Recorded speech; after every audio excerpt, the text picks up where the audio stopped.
Setiap orang dalam hidup selalu ingin meraih dan mencari kemenangan.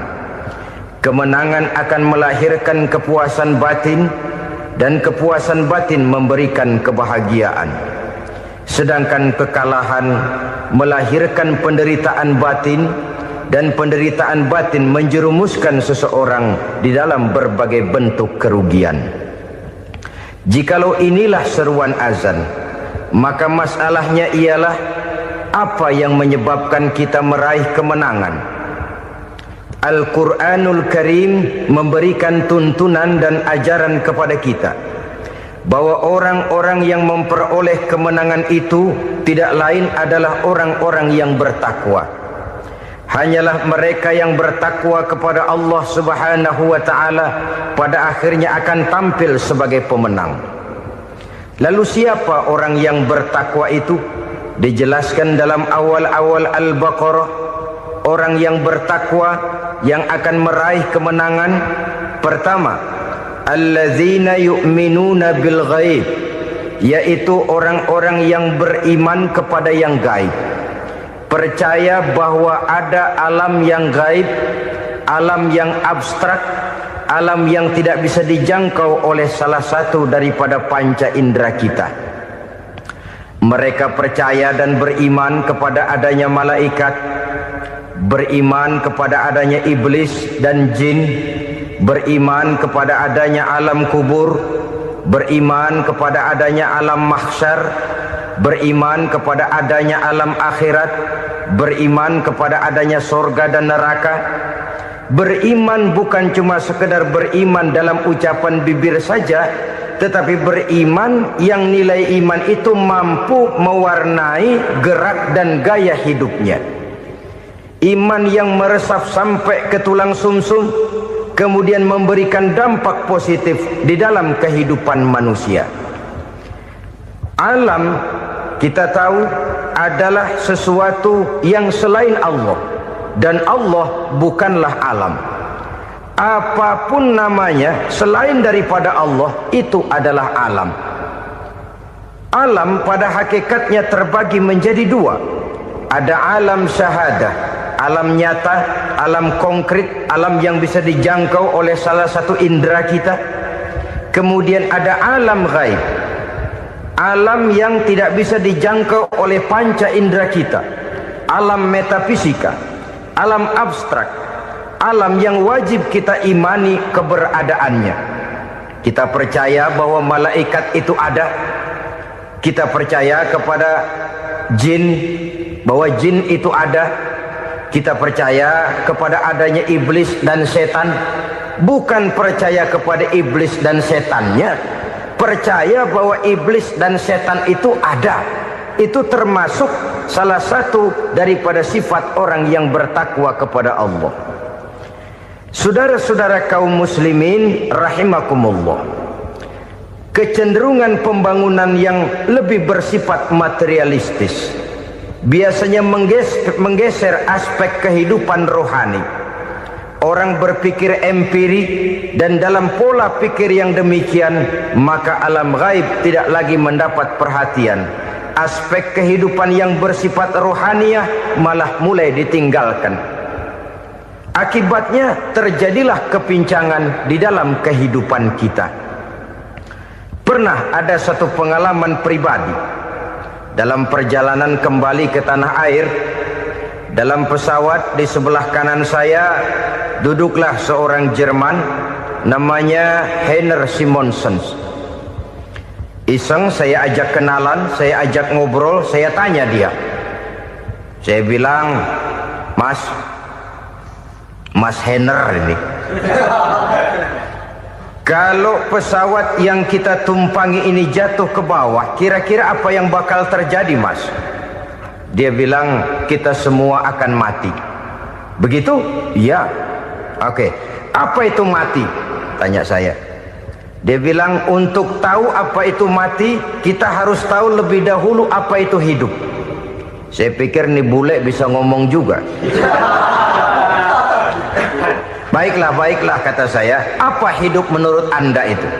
Oh, hidup itu dia bilang kalau seluruh anggota badan kita bekerja secara normal, paru-paru memompa darah secara normal, jantung berdetak secara normal, sel-sel tubuh bekerja secara fit, dan organisme tubuh hanya mau bekerja secara normal, dia bilang, kalau kita memberi makan yang cukup, menu yang teratur, dan gizi yang lengkap. Saya bilang, kesimpulannya apa, Ner? Dia jawab, hidup adalah dari tangan ke mulut. Life is from the hand to the mouth, kata dia. Hidup adalah dari tangan ke mulut. Jadi masalah hidup tidak lebih daripada masalah isi perut. Orang pergi pagi, pulang sore, peras keringat, banting tulang, perut yang dibelain. Saya bilang, you are wrong. Sampean salah, Ner. Kamu orang Islam bukan? Bukan. Pantas. Kenapa saya salah? Dia bilang, ya jelas salah. Salahnya di mana? Kamu ini manusia. Kalau hidup cuma dari tangan ke mulut, saya bilang, kambing di kampung saya juga begitu pikirannya, Ner. Itu kambing di kampung saya, asal perutnya kenyang, sudah hidup dia. Perkara besok bagaimana, lusa prospeknya macam mana, bulan depan ada apa, kambing nggak pernah mikir. Di kampung saya kambing juga pikirannya begitu. Kamu Kristen ya? Tadinya. Loh kok tadinya, lalu apa sekarang kamu ini? Dia bilang, sekarang saya netral. Saya tidak beragama, tapi saya percaya kepada Tuhan sebagai pencipta alam. Saya ingat benar dia bilang, I haven't any religious, but I believe to God as the creator of the world. Kenapa bisa netral begitu, Ner? Habis saya bingung katanya. Islam bilang Islam baik, Kristen bilang Kristen baik, Hindu Buddha bilang Hindu Buddha baik, semua agama baik. Saya netral sekalian, nggak beragama. Yang penting saya percaya kepada Tuhan. Saya bilang, Ner, kamu ini kayak orang mau beli celana, lalu bingung. Yang satu bilang Levi's bagus, yang satu bilang Blue Jean hebat, yang satu bilang Wool England hebat. Celana ini hebat, celana itu bagus, celana ini hebat. Semua celana bagus, kamu bingung. Akhirnya netral, tidak pakai celana. Itu juga salah. Saya pikir-pikir, kemudian saya melihat bahwa dua pola berpikir Henner ini nampaknya sudah mulai menggejala di lingkungan masyarakat bangsa kita. Disadari atau tidak, secara jujur kita harus berkata, dua pola pemikiran Henner ini mulai berkembang di tengah masyarakat bangsa kita. Pertama, pola pikir materialisme. Hidup adalah dari tangan ke mulut. Masalah hidup tidak lebih masalah isi perut. Itu yang perlu dibela, dan disitulah arti kehidupan. Pergi pagi, pulang sore, peras keringat, banting tulang untuk mempertahankan perut. Kalau sudah kemari cara orang berpikir, maka buat apa percaya kepada yang gaib? Untuk apa sholat? Untuk apa puasa? Untuk apa zakat? Untuk apa menghadiri majelis taklim? Tanpa kepercayaan kepada yang gaib, hidup berjalan menurut alur empiris dan materialis. Kalau sudah ke sana cara orang berpikir, biasanya orang lalu cenderung menghalalkan segala cara. Hanyalah orang yang percaya bahwa akhirat ada, hanyalah orang yang percaya bahwa alam kubur itu ada, hanyalah orang yang percaya bahwa malaikat itu ada, hidupnya akan lebih terarah dan terkendali.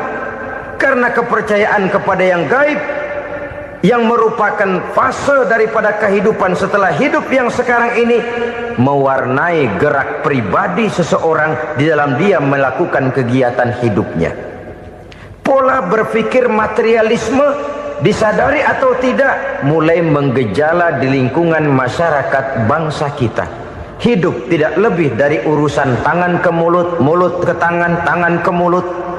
Asal perut sudah kenyang, hiduplah sudah. Perkara bagaimana prospek hari yang akan datang, bagaimana akhirat, tidak jadi persoalan. Ini yang oleh Nabi diperingatkan, ad-dunya sijnul mu'min wa jannatul kafir. Dunia adalah penjara bagi orang beriman dan surga bagi orang kafir. Dulu di zaman Belanda hadis ini pernah disalah tafsirkan, disalah artikan, digunakan sebagai senjata untuk mengkebiri dan membuat impoten umat Islam. Sudahlah umat Islam gak usah macam-macam, kata Belanda. Dunia ini kan penjara buat orang Islam, surga buat orang kafir. Di penjara jangan bertingkah.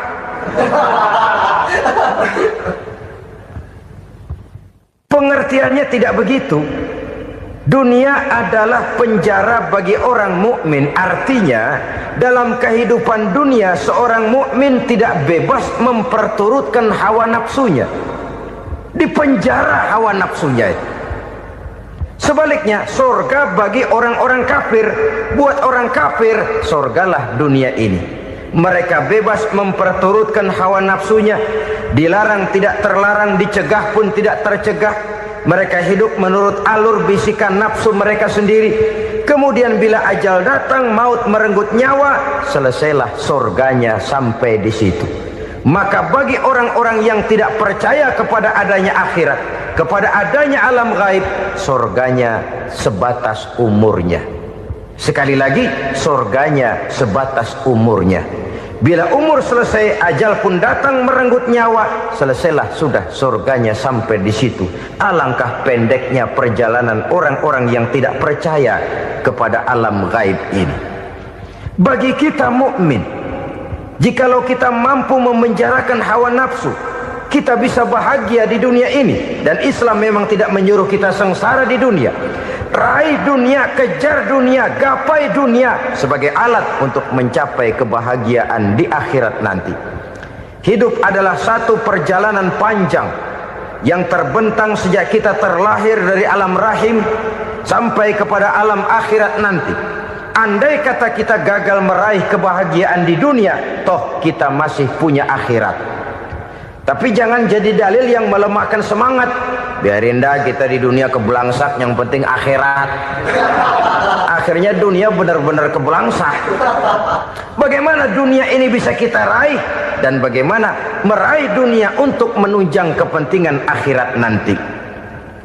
Yang kedua, dari pikiran Heiner yang saya lihat menggejala di lingkungan masyarakat bangsa kita, timbulnya manusia-manusia netral. Seolah-olah Tuhan yes, agama no. Sama Tuhan percaya, agama ogah. Tuhan ngangguk, giliran agama godeng. Padahal hampir dalam setiap ayat dalam Quran, kata-kata amanu biasanya bergandeng dengan wa amilus sholihat. Iman dan amal soleh. Ini sebagai isyarat Tuhan dan agama jangan pernah dipisah-pisah.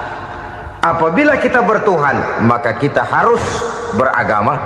Apabila kita beragama, maka agama itu harus bersumberkan dari Tuhan yang kita imani itu. Tidak mungkin kita pisah, Tuhan yes, agama no. Sama Tuhan percaya tapi agama bikin sendiri. Sembayangnya cukup bengong 2 jam madep ngulon.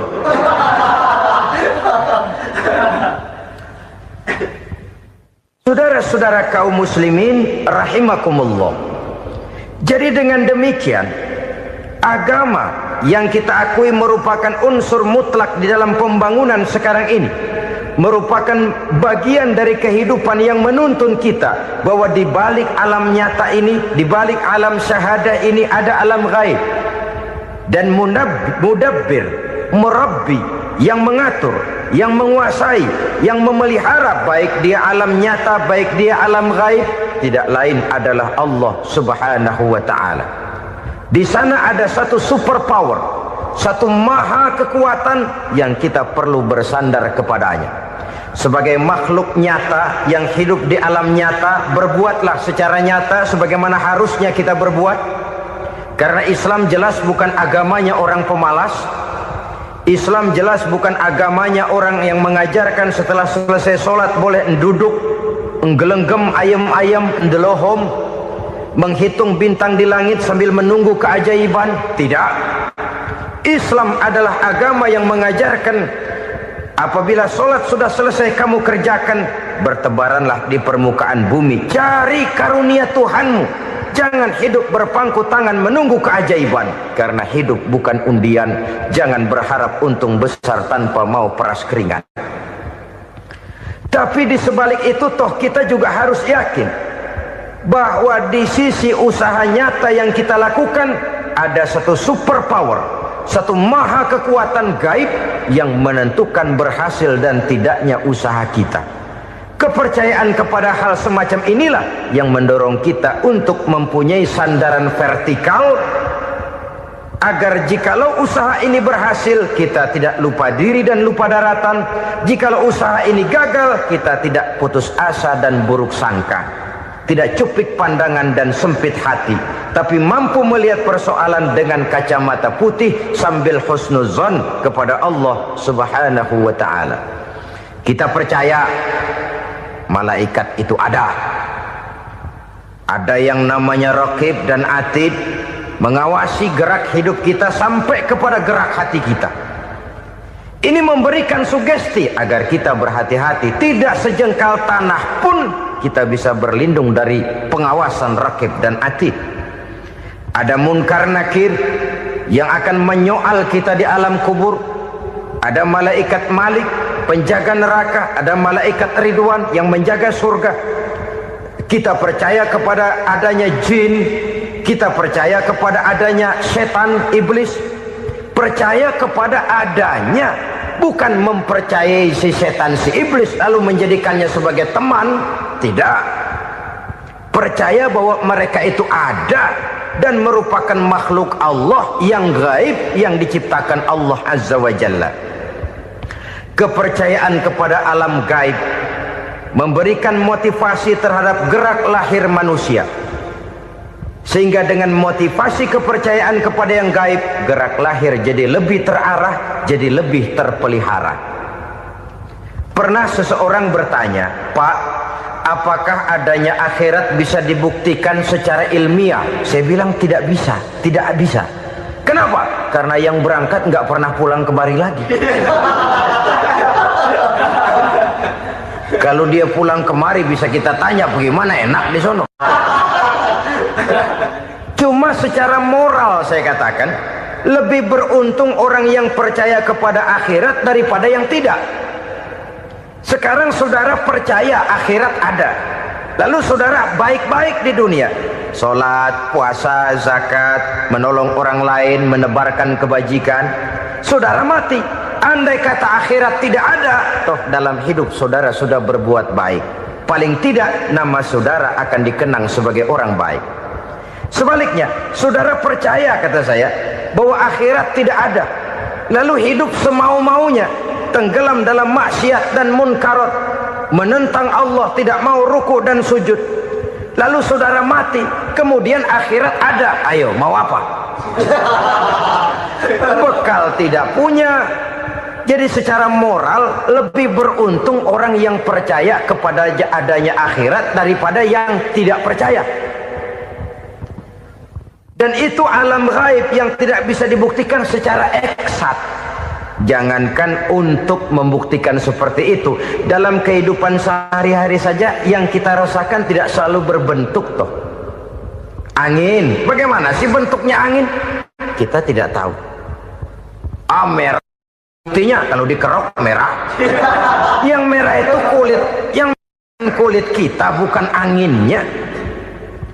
Sakit, rasa sakit itu ada, tapi bagaimana bentuk sakit kita nggak pernah tahu.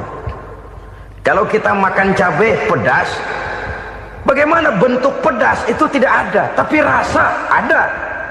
Bentuk pedas hijau, cabenya bukan pedasnya.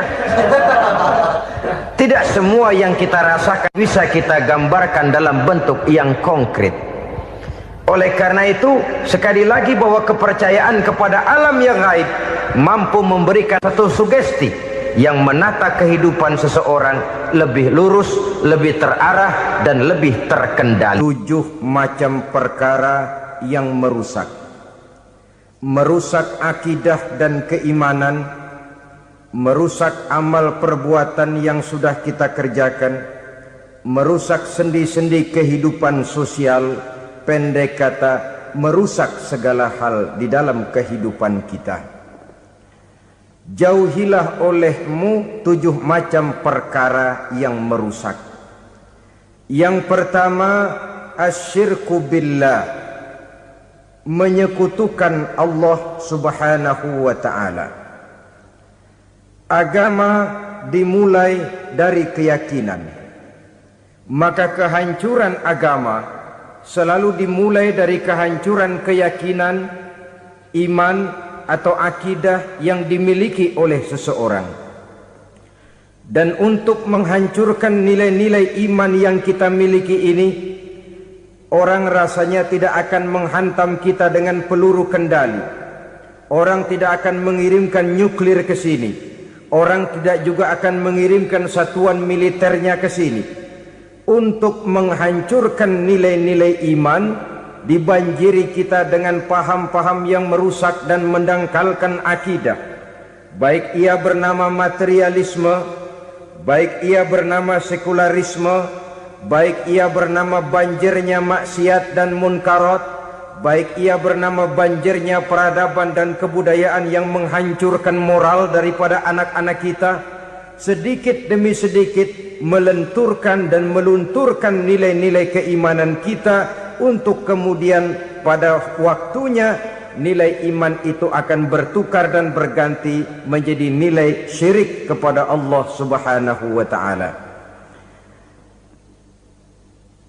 Atau pada sisi lain, menjadikan yang selain Allah sebagai tujuan akhir daripada kehidupan kita. Sedangkan kita sama-sama maklum bahwa di dalam pandangan agama Islam, dosa yang tidak berampun, dosa yang terbesar, termasuk dalam kategori bapak moyangnya dosa, tidak lain adalah syirik, yakni menyekutukan Allah subhanahu wa ta'ala. Pola penghancuran iman ini memang berstrategi. Ditawarkan kita kepada paham materialisme, paham kebendaan, di mana otak menempati urutan sebagai ranking pertama, Tuhan jatuh pada urutan kedua. Lalu menyusul kepada paham sekularisme, Allah dipisahkan dari seluruh kegiatan hidup ini, untuk pada gilirannya menjadikan yang selain Allah sebagai tujuan akhir daripada seluruh kegiatan hidup kita. Oleh karenanya, kewajiban menjaga nilai-nilai iman ini merupakan kewajiban yang mulia tetapi berat, tidak hanya untuk kita, tetapi juga bagaimana mewariskannya kepada anak-anak kita, generasi yang akan datang. Orang-orang tua bijaksana yang diceritakan di dalam Al-Quran, kalau sudah berpikir tentang anak-anaknya, pertanyaan yang paling mereka risaukan ialah, ma ta'buduna min ba'di. Anakku, kalau pada satu saat aku, ayahmu sudah tidak ada lagi di dunia ini, meninggalkan kamu semua, ma ta'buduna min ba'di, apa yang akan kamu sembah nak? Jikalau sekarang ayahmu masih mau ke masjid, masih mau melakukan rukuk dan sujud, masih beribadah menyembah Allah subhanahu wa ta'ala, kalau orang tuamu sudah tidak ada, ma ta'buduna min ba'di, masihkah engkau mau datang ke masjid? Masihkah engkau mau rukuk dan sujud? Masihkah engkau mau menyembah Allah subhanahu wa ta'ala? Pertanyaan ini yang dipikirkan oleh Nabi Yakub kepada putra-putranya. Pertanyaan ini yang diteruskan oleh Nabi Ibrahim kepada anak-anaknya. Pertanyaan ini yang diwariskan oleh generasi ulama salafus saleh kepada para generasi berikutnya. Bagaimana kita generasi sekarang? Kita orang-orang tua sekarang bukan berfikir ma ta'buduna min ba'di, malah yang kita fikirkan ma ta'kuluna min ba'di. Kalau bapak tidak ada nanti kamu makan apa nak? Perkara kamu nyembah apa, urusan nomor 18. Yang penting kamu nanti hidup bisa makan nak. Maka kita sibuk mewariskan harta kepada anak-anak kita. Kita sibuk mewariskan kebun dan tanah kepada anak-anak kita. Kita sibuk mewariskan pabrik kepada anak-anak kita, sementara kita lupa mewariskan intan yang paling mahal, mewariskan mutiara yang paling berharga, yaitu nilai iman kepada Allah Subhanahu wa ta'ala. Alangkah baiknya apabila warisan harta, warisan tanah dan kebun, warisan rumah dan pabrik didasari lebih dahulu dengan mewariskan nilai iman kepada Allah Subhanahu wa ta'ala. Sebagai orang-orang tua, kita boleh bersedih kalau anak kita tidak mengerti komputer. Kita boleh bersedih kalau anak kita tidak mengerti matematika. Kita boleh bersedih kalau anak kita tidak mengerti bahasa Inggris. Tapi sewajarnya lebih bersedihlah kita orang tua jikalau mempunyai anak yang tidak kenal Allah sebagai Tuhannya, yang kemudian tidak mau rukuk dan sujud kepada Allah Tuhannya. Itulah kemalangan yang paling malang bila kita meninggalkan generasi yang tidak bertauhid kepada Allah Subhanahu wa ta'ala. Betapapun anak kita tidak ngerti komputer, saudara, paling-paling kerugiannya cuma kerugian dunia. Masuk dia ke alam barzakh, munkar nakir tidak akan sempat tanya kau belajar komputer apa tidak. Kumpul dia di padang mahsyar, malaikat juga tidak akan tanya matematikamu nilainya berapa. Yang ditanya kau kenal Allah, kau rukuk dan sujud kepadanya, kau pernah datang ke masjid.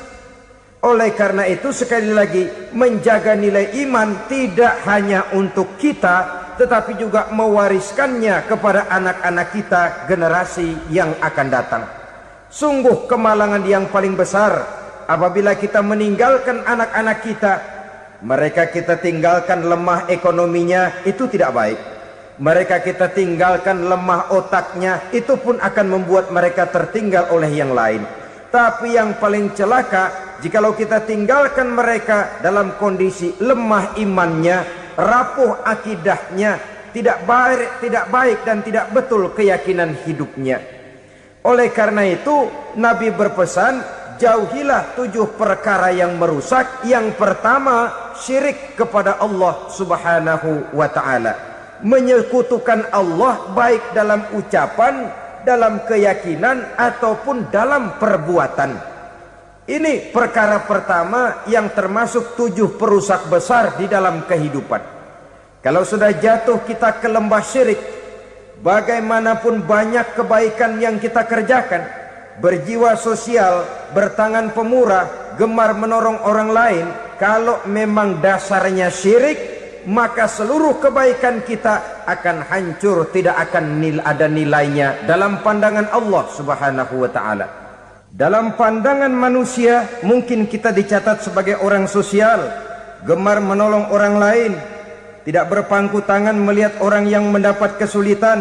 Tapi oleh karena dasarnya syirik, dasarnya tidak mentauhidkan Allah, maka seluruh nilai kebaikan yang kita kerjakan tidak akan ada nilainya dalam pandangan Allah Subhanahu wa ta'ala. Maka jagalah iman kita, jangan sampai dihinggapi penyakit syirik yang bagaimana kecilnya sekalipun. Sekali lagi, baik syirik dalam bentuk ucapan, syirik dalam bentuk keyakinan, sampai kepada syirik dalam bentuk perbuatan, kita berhindar kepada sifat-sifat yang sedemikian itu. Karena apa? Dalam satu ayat Quran Allah Subhanahu wa ta'ala menjelaskan, innallaha la yaghfiru ayyushraka bih wa yaghfiru ma duna dzalika liman yasha. Allah tidak akan memberi ampun kepada orang-orang yang menyekutukannya, tapi Allah masih mau memberikan ampun kepada dosa-dosa yang selain itu bagi orang-orang yang dikehendakinya. Dosa selain syirik, apabila kita bertaubat, Allah masih mau mengampuni. Tapi kalau sudah jatuh ke tempat syirik, itu sudah dosa yang tidak berampun. Taubatnya tidak lain melepas syirik, kembali kepada tauhid, berkeyakinan bahwa hanya ada Allah Subhanahu wa ta'ala, Tuhan satu-satunya, yang lam yalid walam yulad walam yakul lahu kufuwan ahad. Tidak beranak, tidak pula diperanakkan, dan tidak satupun yang dapat menyerupai Tuhan Allah Subhanahu wa ta'ala. Saudara-saudara kaum muslimin rahimakumullah, bahwa kita di zaman sekarang memang tidak menyembah berhala, ya, bahwa kita tidak berterang-terangan mengatakan Tuhan lebih dari satu, memang. Bahwa kita tidak berkeyakinan Tuhan itu punya anak atau diperanakkan, tentu. Tapi dalam perbuatan dan i'tiqad kita kadang-kadang jatuh tanpa kita sadari ke tempat yang bernama syirik ini. Oleh karenanya, di zaman di mana teknologi makin canggih, di mana kemajuan pembangunan makin menjangkau berbagai aspek kehidupan, diperlukan keseimbangan antara kemajuan fisik material dengan kemajuan mental spiritual. Apabila tidak ada keseimbangan, yang terwujud tentulah kepincangan, yang diawali dengan pincangnya cara kita berpikir, sehingga pada akhirnya akan mengarah kepada pincangnya cara kita berbuat dan bertindak di dalam kehidupan kita. Oleh karena itu Nabi berpesan, jauhilah sifat syirik, karena syirik merupakan dosa yang teramat besar. Ini sifat merusak yang pertama. Yang kedua kata Nabi, wasihra, jauhilah sihir. Sihir ini juga termasuk perkara yang merusak kehidupan. Kita semua sama-sama maklum bahwa sihir sebenarnya bukan persoalan baru. Sejak sebelum datang Islam, sihir itu sudah ada.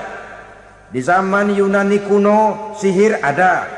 Di zaman Mesir kuno, di zaman Cina kuno, dan yang lain-lain yang serba kuno, sihir itu sudah ada. Bahkan para nabi pun, para rasul yang diutus oleh Allah Subhanahu wa taala, senantiasa berhadapan dengan ahli-ahli sihir untuk menguji kebenaran dari misi yang mereka bawa. Sihir adalah perbuatan di luar kebiasaan yang bisa dikerjakan oleh ahlinya dengan bantuan jin atau setan.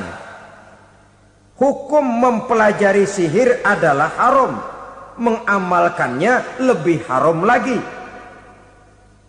Sebab itu saudara-saudara, sihir merupakan perbuatan merusak yang harus kita jauhi. Ciri-ciri daripada perbuatan sihir, pertama, ia mengandung tipuan, bayangan khayal. Di zaman Nabi Musa misalnya, orang melihat tambang-tambang itu seperti ular. Nabi Musa melayangkan tongkatnya menjadi ular-ular besar yang memakan ular-ular kecil ciptaan tukang-tukang sihir Fir'aun tadi. Lalu sihir bisa terjadi dengan bantuan jin kafir atau setan.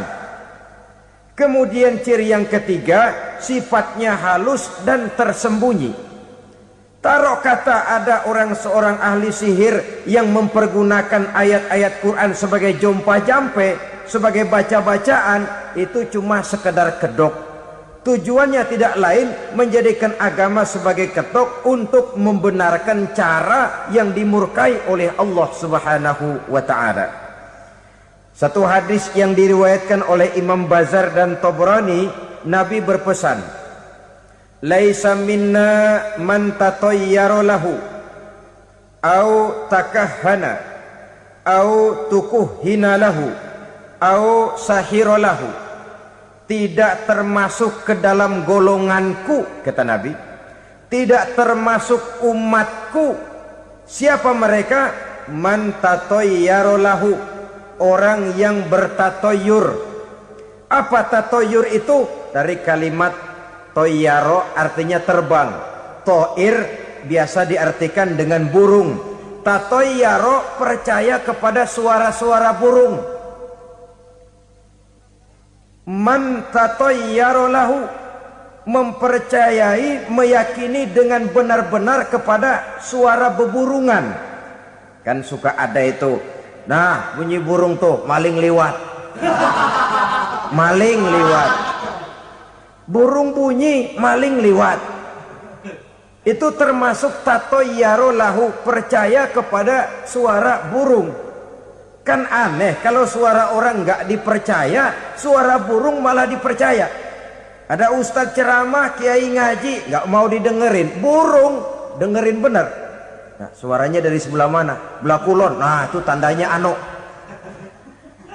habis dihitung-hitung. Itu termasuk tatoyaro lahu, au takahana, atau bertenung, au tukuhina, atau minta ditenungkan, au sahiro lahu, atau melakukan perbuatan sihir, atau minta disihirkan. Laisa minna, tidak termasuk ke dalam golonganku, kata Nabi. Sehingga dengan demikian saudara-saudara, menghadapi sihir dengan sihir sekalipun termasuk perbuatan yang tidak diajarkan oleh agama. Kita kan mempelajari sihir untuk jaga diri, tidak apa-apa.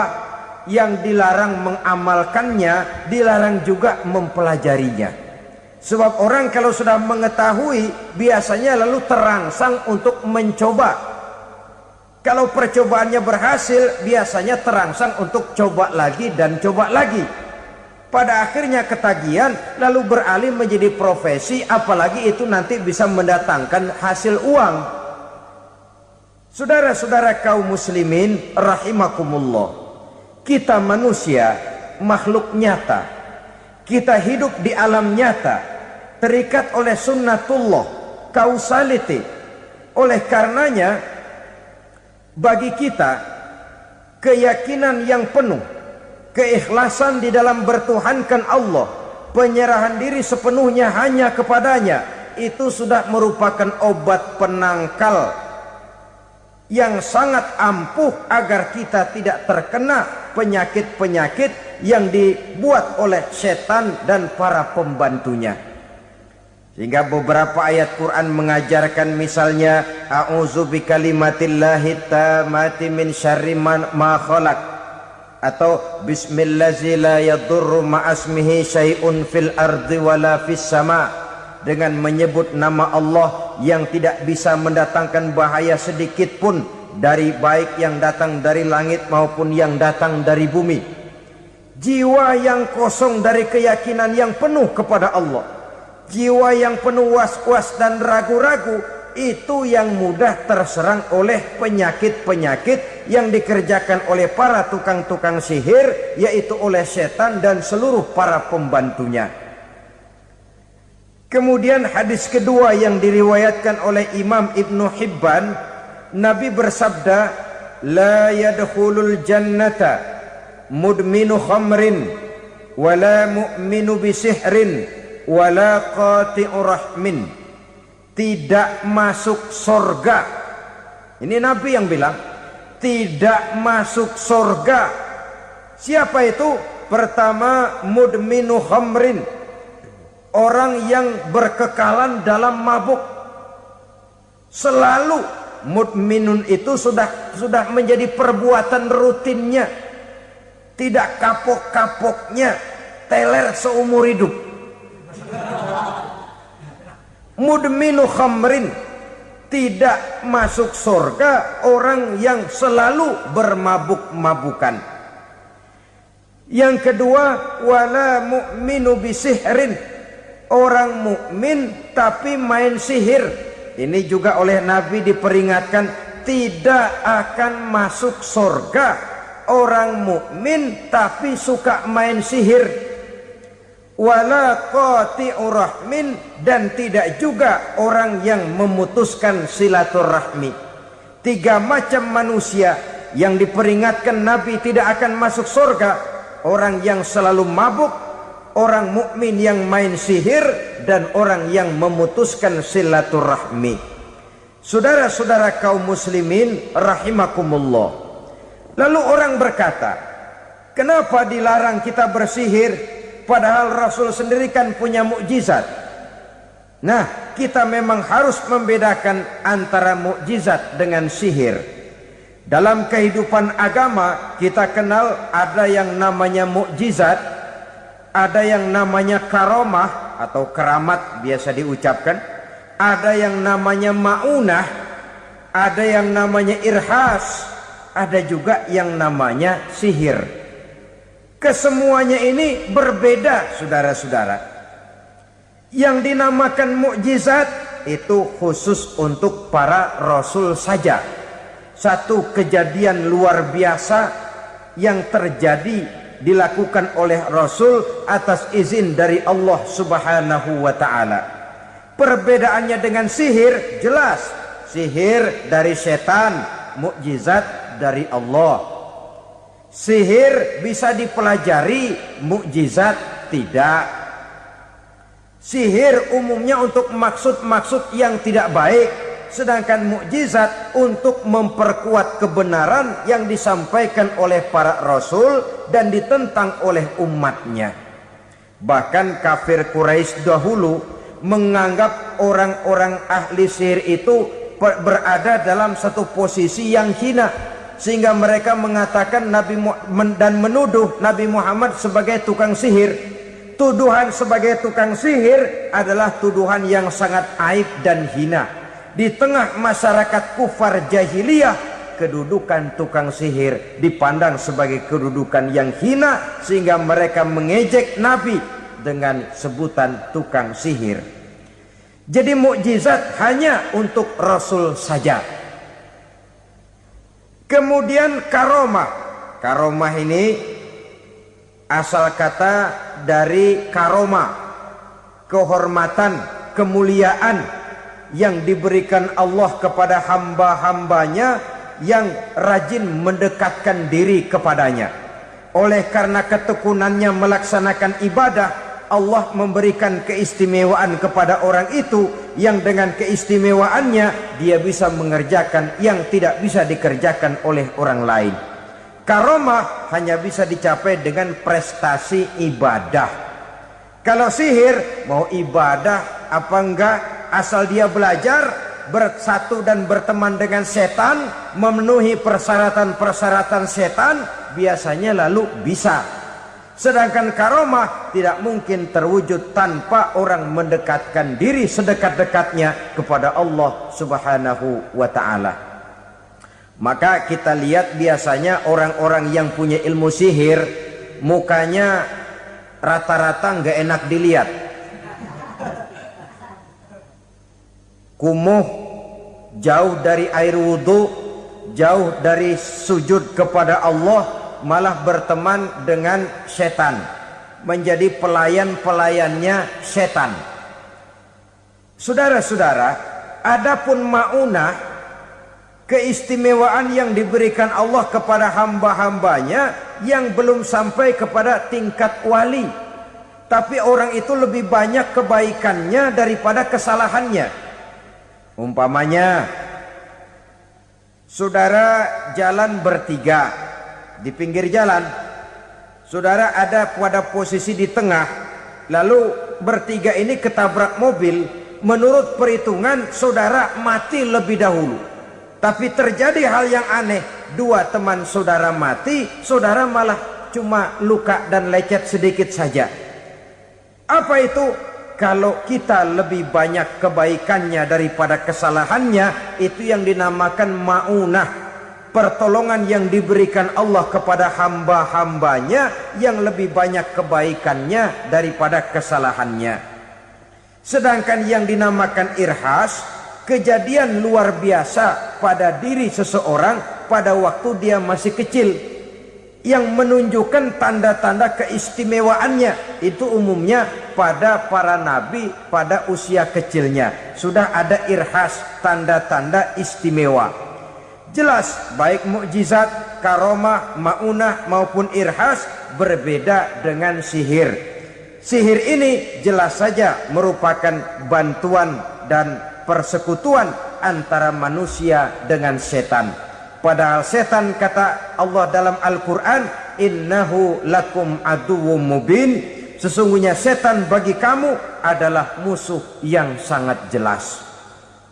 Saudara-saudara kaum muslimin rahimakumullah, di zaman sekarang dalam menghadapi beban kehidupan yang makin pelik, menghadapi stres yang tidak kunjung selesai, menghadapi persoalan-persoalan yang teramat berat, orang sering mencari jalan keluar kepada hal-hal yang menurut pendapatnya bisa meringankan beban moralnya itu. Pergilah dia mencari sesuatu yang dapat meringankan bebannya. Dan tidak jarang yang jatuh ke pangkuan tukang-tukang tenung, ke pangkuan tukang-tukang sihir, yang mereka itu oleh Quran dijelaskan kadzabal munajjimun walau sodaku. Tukang-tukang tenung, tukang-tukang sihir, mereka itu bohong walaupun benar. Maksudnya bohong walaupun benar artinya kalau yang mereka kerjakan benar itu sih kebenaran. Benar dengan kebenaran itu lain. Kebenaran, kebetulan bisa, tapi tidak untuk selalu. Apalagi kalau itu sudah membahayakan kehidupan orang lain. Jadi oleh karena itu Nabi berpesan jauhilah daripada sihir. Kalau sudah jauhilah dari sihir artinya ya jauhilah daripada mempelajarinya, jauhilah daripada bergaul dengan orang-orang yang ahli di bidang itu, karena dari pergaulan segalanya bisa menular. Baiklah saudara, ini yang kedua. Yang ketiga pesan Nabi, wa qatlan nafsil lati harramallahu illa bil haq. Membunuh orang lain dengan cara yang tidak benar. Membunuh orang yang diharamkan oleh Allah Subhanahu wa taala untuk melakukannya kecuali dengan alasan yang benar. Kita tahu Islam adalah agama damai. Sesuai dengan namanya, ia tidak dikembangkan dengan pedang dan kekerasan. Ia dikembangkan dengan keteladanan dan tuntunan moral. Oleh karena Islam bukan agama kekerasan, Islam pun tidak mementingkan dan mengajarkan kekerasan kecuali dengan alasan yang benar dan bisa dipertanggungjawabkan. Membunuh dengan sengaja, menghilangkan nyawa orang lain tanpa alasan yang bisa dibenarkan adalah merupakan dosa besar dan satu di antara 7 perkara yang bisa mendatangkan kerusakan dalam kehidupan dan yang hendaknya harus kita jauhi. Saudara-saudara kaum muslimin rahimakumullah, beberapa waktu yang lalu di sebuah kota kecil yang indah bernama New Auckland. Saudara tahu New Auckland? Itu dari Gunung Kidul masih ngidul lagi. Pernah diadakan satu seminar yang membicarakan bagaimana menyelamatkan masyarakat manusia dari bahaya Perang Dunia Ketiga. Diperkirakan kalau terjadi Perang Dunia Ketiga, manusia tidak akan tersisa. Sebab apa? Pada waktu itu cadangan nuklir yang dimiliki oleh bersama Amerika dan Rusia konon sudah sanggup memusnahkan 6 miliar manusia pada saat jumlah manusia baru 5 miliar. Jadi kelebihan nuklir dunia ini. Kalau terjadi Perang Dunia Ketiga, sulit manusia untuk tersisa. Maka dibahaslah di dalam seminar itu, wah, supaya tidak terjadi Perang Dunia Ketiga, maka perlombaan membuat senjata-senjata canggih, alat-alat pembunuh modern harus segera dibatasi. Dibahas, tidak mungkin kita membatasi perlombaan membuat senjata. Kenapa? Makin maju ilmu dan teknologi, makin canggih senjata yang ditemukan. Atom sudah meningkat menjadi nuklir, nuklir sudah meningkat menjadi neutron, dan kita tahu bom yang bernama neutron ini bom yang cukup membunuh tanpa perlu merusak. Artinya kalau dia diledakkan di kota kita ini, bangunan utuh, jembatan tidak ambruk, rumah-rumah tetap berdiri, tapi semua yang bernama hidup mati. Itu katanya lebih sopan dari bom atom. Sebab kalau si atom ini sudah membunuh, merusak pula. Neutron cukup membunuh saja tanpa perlu merusak. Jadi majunya senjata-senjata teknologi sebagai akibat yang logis dari kemajuan ilmu pengetahuan ini tidak bisa kita batasi. Dan memang sebenarnya yang bahaya bukan senjatanya, tapi manusia yang mengendalikan senjata itu. Mereka kembali kepada prinsip the man behind the gun. Bukan senjatanya yang bahaya, tapi manusia yang mengendalikan senjata itu yang bahaya. Walaupun senjatanya modern, katakanlah model M16 umpamanya, kalau yang mengendalikannya orang beriman, insya Allah aman. Tapi biar megang cuma senapan angin, kalau yang megang orang brutal, ngeri kita deket-deket. Apalagi kalau memang bukan ahlinya menggunakan senjata, bisa ngeker kaki kena jidat.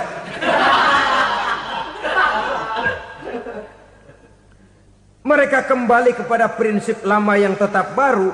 Bukan senjatanya yang harus dibatasi, manusia yang mengendalikan senjata itu yang perlu dibicarakan. Nah, kalau begitu, agar manusia tidak mempergunakan senjata sewenang-wenang, apa yang harus kita lakukan? Ya, manusianya harus bermoral. Ya, tapi moral yang mana? Di dunia ini banyak ajaran tentang moral. Itu pun mudah saja. Di sini kan kita undang saja ahli dari berbagai agama untuk membicarakan konsep perdamaian menurut agamanya masing-masing. Baik, setuju itu? Setuju. Maka tampillah para ahli agama, mereka kembali kepada prinsip moral daripada konsep yang terkandung di dalam ajaran agama untuk menegakkan perdamaian. Mula-mula naiklah ahli dari agama Hindu, dibacakan konsep perdamaian menurut ajaran agama Hindu, bahwa untuk damai manusia harus meninggalkan nafsu keduniaannya, menempuh samsara dan sebagainya untuk mencapai nirwana, menjauhi kemegahan dan kemewahan dunia. Ini lalu dibahas, rasanya juga tidak mungkin ini. Kemudian dari agama Nasrani, bahwa untuk damai manusia harus menciptakan sifat kasih sayang. Kalau ditampar pipi kiri, berikan pipi yang kanan.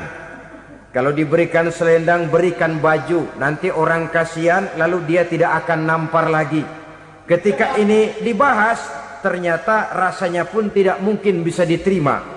Karena apa? Di zaman sekarang orang ditampar pipi kiri, dikasih pipi kanan. Bukan kasihan, gemes. Damai belum tentu, bonyok udah jelas. Lalu ketika dibacakan konsep perdamaian menurut Quran, di mana disampaikan ayat wa jazaa'u sayyi'atin sayyi'atun misluha faman afa wa aslaha fa ajruhu 'ala Allah. Balasan terhadap satu kejahatan adalah kejahatan yang seimbang, tetapi barang siapa yang memberi maaf dan mencari jalan damai, itulah yang terbaik dan akan mendapat pahala dari Allah Subhanahu wa ta'ala. Kamu tidak salah ditampar pipi kirimu, tampar lagi pipi kirinya sekeras dia menampar pipi kirimu. Nanti orang tidak mau menampar kita karena dia tahu kalau dia tampar kita, dia akan menderita tamparan sekeras dia menampar kita. Akan terjadilah prinsip saling hormat menghormati, tidak saling ganggu, tidak saling usil, tidak saling jahil. Atas dasar ini perdamaian bisa ditegakkan. Mereka bisa menerima konsep ini, tapi kemudian seminar ditutup tanpa satu keputusan resmi. Kenapa? Terus terang mereka kagum dengan konsep Islam, tapi sentimen lama terhadap nilai-nilai Islam telah menutup mata mereka untuk menerima kebenaran dari ajaran Al-Quranul Karim. Saudara-saudara kaum muslimin rahimakumullah, kembali kita kepada persoalan pokok. Roh adalah dari Allah. Dia akan kembali kepada Allah, milik mutlak dari Allah. Tidak pantas kita merampasnya dari orang lain. Tidak wajar kita menghilangkannya tanpa alasan yang dibenarkan oleh agama. Di zaman sekarang, akibat persaingan hidup yang makin tajam, lapangan kerja yang makin sulit, tensi ekonomi yang makin tinggi, atau karena nilai moral yang makin rendah, atau juga karena rapuhnya pegangan orang kepada agama, nyawa rasanya sudah sedemikian murahnya. Berbagai kasus membuat berdiri bulu roma kita. Ada mayit, ada manusia dipotong 6, dicincang macam kambing. Ada yang dipotong 5, ada yang dipotong 13, dikardusin, dibuang ke tempat sampah. Inna lillahi wa inna ilaihi raji'un. Gejala apa ini? Kanibalisme. Manusia sudah demikian sadisnya, manusia sudah sedemikian buasnya, sehingga sesama manusia diperlakukan seperti hewan. Padahal hewan sendiri belum pernah macan makan macan, bagaimanapun buasnya macan. Belum pernah serigala memakan serigala, bagaimanapun brutalnya serigala. Tetapi manusia makan manusia di zaman sekarang kadang jadi kenyataan dalam kehidupan kita. Kadang persoalannya remeh saja. Soal uang 200 perak, pisau bicara, nyawa melayang. Soal rokok sebatang, celurit bicara, nyawa melayang. Soal-soal yang sama sekali tidak prinsip, begitu mudah kita menghilangkan nyawa orang lain. Padahal Nabi pernah memperingatkan, apabila dua orang muslim sudah berkelahi dan berbunuh-bunuhan, al-qatil wal maktul finnar, yang membunuh dan yang terbunuh dua-duanya neraka. Sahabat heran, ya Rasul, kalau yang terbunuh, kalau yang membunuh masuk neraka itu sih wajar, tapi yang terbunuh kenapa neraka juga? Beliau menjawab, dua-duanya sudah punya niat untuk saling membunuh. Niatnya itu yang diponten. Yang terbunuh cuman lagi apes aja, keduluan dia. Umpama tidak terbunuh, pasti dia yang akan membunuh. Oleh karenanya al-qatil wal maktul, yang membunuh dan yang dibunuh finnar, dua-duanya masuk ke dalam neraka. Islam menghormati kehidupan, tidak hanya terbatas kepada sesama muslim, orang-orang yang berlainan agama pun yang mau hidup berukun, damai, berdampingan dengan umat Islam, jiwa mereka, darah mereka dilindungi oleh nilai-nilai Islam yang disebut dengan kafir zimmi ini. Mengganggu mereka sama saja dengan mengganggu aku, kata Nabi. Jadi oleh karena itu, sayangilah sesama. Kehidupan adalah anugerah Allah, bukan wewenang kita untuk mencabutnya dari orang lain. Bukan wewenang kita untuk merampas dan menghilangkannya dari orang lain. Apa yang tidak enak terjadi pada diri kita, begitu pula lah apabila terjadi pada diri orang lain. Sehingga Nabi mengatakan, la yu'minu ahadukum hatta yuhibba li akhihi ma yuhibbu li nafsihi. Belum dikatakan beriman seseorang kamu apabila dia belum mencintai saudaranya seperti ia mencintai dirinya sendiri. Apa yang enak dirasakan oleh orang lain, enak juga dirasakan oleh dia. Mengukur orang lain dengan diri sendiri. Kalau orang lain tanpa salah saya fitnah, kalau saya tanpa salah difitnah orang, enak apa enggak? Enggak, orang lain juga begitu.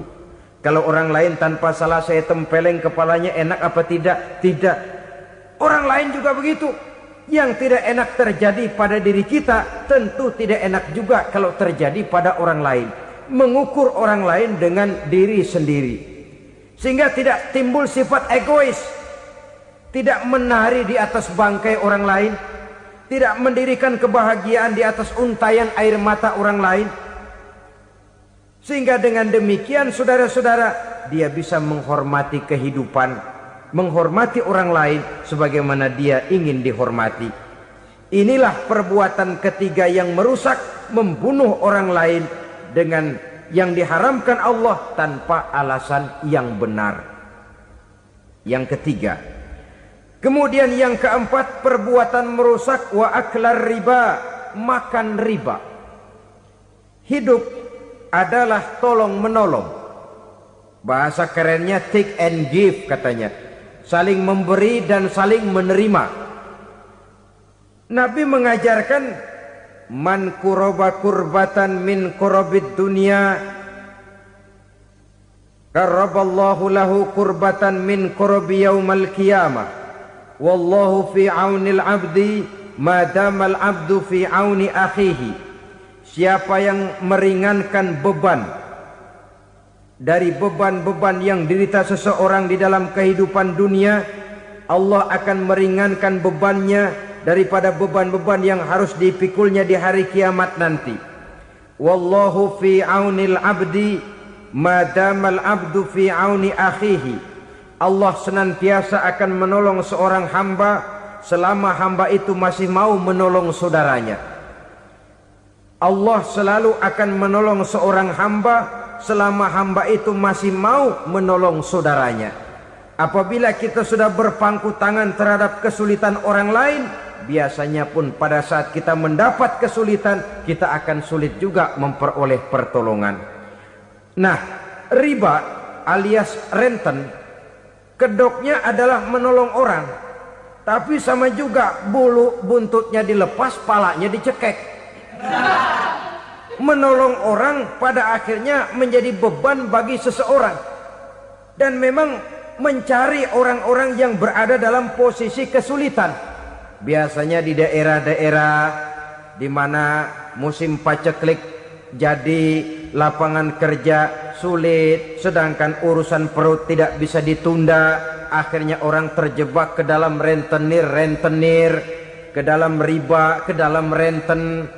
Bunga berbunga, sehingga satu saat jumlah bunganya bisa lebih besar dari jumlah pinjaman pokoknya. Kemudian kalau juga ternyata tidak bisa dibayar, rumah jadi taruhan. Memang rumah satu-satunya, begitu rumah ditarik mulain camping. Bukankah pada akhirnya akan mewariskan kesengsaraan?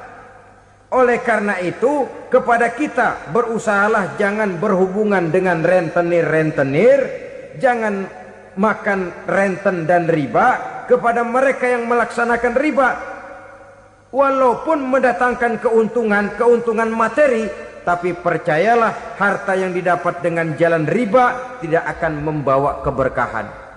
Manakala tidak membawa keberkahan, dia tidak akan mendatangkan ketenangan di dalam kehidupan kita. Oleh karenanya, memakan harta riba termasuk perbuatan yang merusak sendi-sendi kehidupan sosial, merusak kehidupan orang lain, merusak kehidupan masyarakat, tetangga, pergaulan, dan sebagainya. Yang kelima, wa akla malil yatim, memakan harta anak yatim dengan cara yang zalim. Nih, memang lezat. Anak yatim itu nggak tahu urusan apa-apa. Kita diamanahkan untuk mengurusinya. Kadang-kadang dibentuklah panitia penyantunan yatim piatu. Yatimnya mah tetap kelaparan, panitianya yang pada gendut.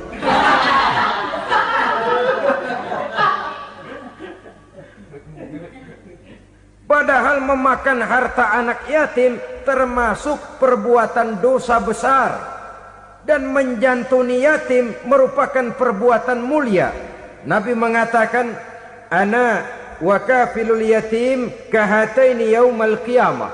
Aku dan orang-orang yang menyantuni anak yatim seperti dua jari ini pada hari kiamat nanti. Dekat sekali.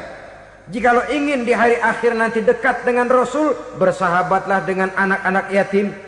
Jadilah pengurus anak-anak yatim. Bangunlah panti-panti asuhan yatim. Pada saat bapak ibunya meninggal, kitalah yang menjadi orang tuanya. Bahkan sedemikian besar perhatian Islam terhadap anak-anak yatim ini, sehingga Quran memberikan peringatan, ara'aital ladzi yukadzibu biddin fadzalikal ladzi yad'ul yatim wa la yahuddu ala ta'amil miskin. Tahukah kamu siapa orang yang mendustakan agama? Beragama tapi dianggap dusta, solatnya dusta, puasanya dusta, karena agamanya sudah berdusta. Siapa mereka? Fazalikal ladzi yad'ul yatim, orang yang menyia-nyiakan anak yatim. Wala yahuddu ala ta'amil miskin, dan tidak pernah memberi makan kepada orang-orang yang menderita kemiskinan. Menyia-nyiakan, meninggalkan anak yatim termasuk perbuatan yang divonis kita sebagai orang yang mendustakan agama. Saudara-saudara kaum muslimin rahimakumullah, maka sangat dicela mengeksploitir anak-anak yatim, menjadikan mereka sebagai kedok untuk mencari kekayaan pribadi. Tetapi jikalau ikhlas, ganjarannya sangat besar, nilai pahalanya sangat besar. Menyantuni yatim tidak hanya setahun sekali. Kalau Muharram pakai istilah lebaran yatim, dibentuklah panitia, diberilah beras, uang 4-5 ribu rupiah, alhamdulillah. Tapi jangan lupa, si yatim tidak hidup cuma 1 hari. Dia tidak hidup cuma di bulan Muharram saja, dia hidup 12 bulan dalam setahun. Sebagaimana anak-anak yang lain, dia juga berhak punya masa depan. Dia juga berhak menikmati bangku sekolah. Dia berhak mengenyam arti dan makna pendidikan. Dia berhak membekali diri dengan ilmu dan pengetahuan, seperti halnya anak-anak yang lain.